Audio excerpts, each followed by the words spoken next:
Hi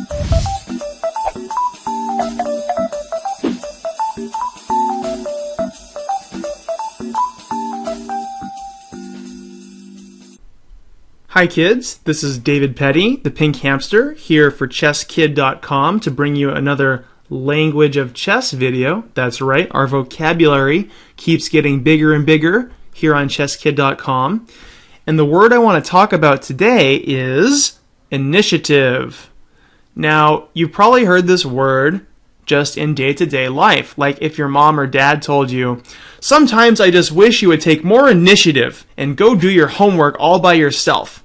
What they mean is they wish that they didn't have to remind you to do your homework, but that you would go out and make it happen and just go and get it done without them having to ask you. So in that case, initiative would mean a readiness or ability to start something, to take action, okay? So that's the same kind of meaning that initiative has in chess. Now, we all know the words attack and defense. So White could attack this e5 pawn by jumping out with his knight and aiming at it, and then Black would have to defend it if he didn't want to lose that pawn. For example, knight to c6. Now, the two moves that just happened, knight f3 and knight c6, those two moves were both related to each other, right? First, White attacked a pawn, and then Black defended it. So because White attacked the pawn, Black then defended the pawn. It means that Black made his move because of what White did, and that is a lot of times the way chess goes. You do one thing, and you're threatening something, or you have an idea, and your opponent sees what you're trying to do, and then what they do is a reaction to that. So chess is like a conversation of ideas.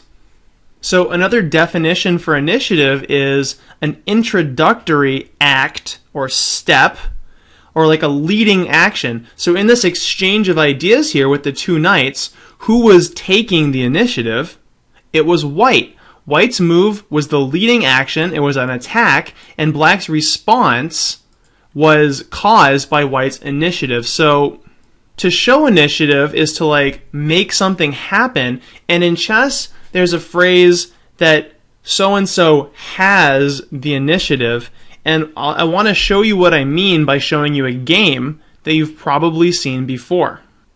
This is the game, the famous game, probably the most famous chess game, Paul Morphy as White versus the Duke of Brunswick and the Count of Izoard. This is called the Opera Game, and there's already 2 videos here on ChessKid.com analyzing this game in depth. You can find those videos down on the right-hand side under related links by Brian Smith. But I want to show you this game and focus on how White has the initiative. And what I want you to look for in this game is how just about every single White move, with maybe 1 or 2 exceptions, is kind of an attacking move. It's kind of pushing the pace, and Black is always caught responding to what White wants to do. So right from the second move of the game, Paul Morphy is attacking and making threats. He's trying to take the pawn. So Black responds by defending it. Paul Morphy immediately attacks the pawn again, once again threatening to take the pawn. And Black's next move is a response. He pins the knight to try to defend the pawn on e5.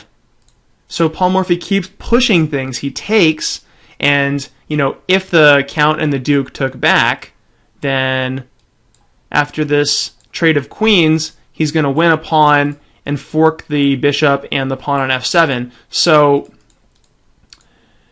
after pawn takes pawn, they had to take the knight to save their pawn.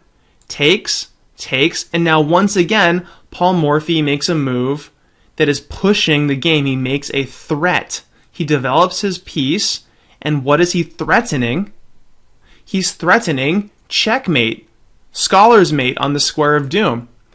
The Count and the Duke blocked this checkmate, and once again, Paul Morphy makes a threat. He brings his queen to b3, threatening bishop takes pawn after like a nothing move, bishop takes pawn, king to e7 or d7, and queen e6, checkmate. Every move, there's a threat that the Count and the Duke have to counter, and it doesn't let them do what they want. They keep responding to what Paul Morphy wants. Now, even this next move, it looks quiet, but it's a threat. Knight to c3 is threatening to take this pawn on b7 and win the rook in the corner. If Paul Morphy had done it last move to win the rook, then the count and the duke would have saved the rook by saying check and then causing a queen trade like this. So Paul Morphy's move, even knight c3, this move that looks completely quiet, is actually making a threat and forcing the duke and the count to respond to save the pawn and the rook. They play this c6 move. Is that a move that you would normally want to play? No, it's not. You'd want to be developing your pieces. So Paul Morphy keeps developing. He's got 4 pieces out versus 2. This isn't making a direct threat, but it's putting pressure on the knight and the queen, creating a powerful pin. So the duke and the count here are almost paralyzed, because what you want to do is develop your pieces like your knight or your bishop. If you try to bring out your bishop over here to bring him out on the side, then after bishop takes knight and queen takes bishop, now the queen isn't guarding on b7 anymore, and he's going to lose the rook because the queen was deflected away from guard duty. And so you can't get your bishop out that way.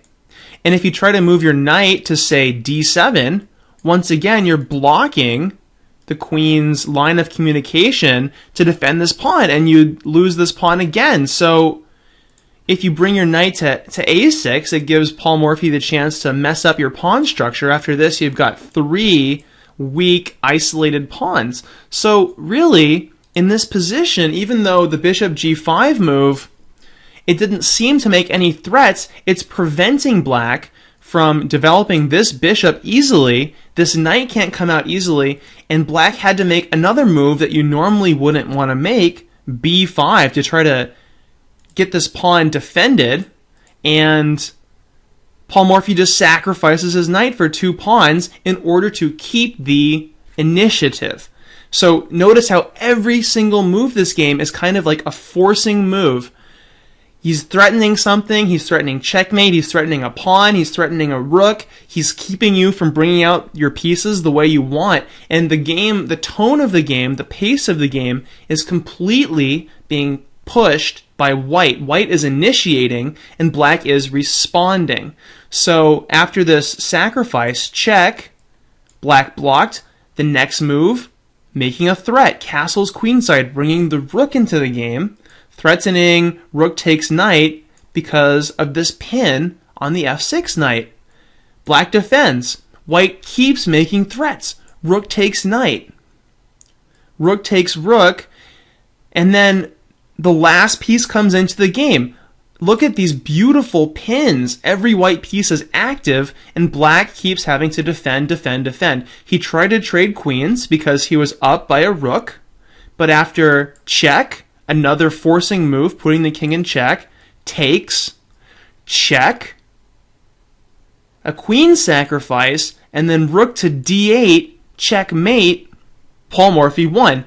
Just look at that game. It's so gorgeous. Almost every single move was a threat, trying to do something, and black was stuck the entire game responding to what white was starting. White attacks the pawn.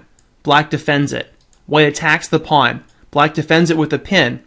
White turns the tables on him, forcing black to take the knight.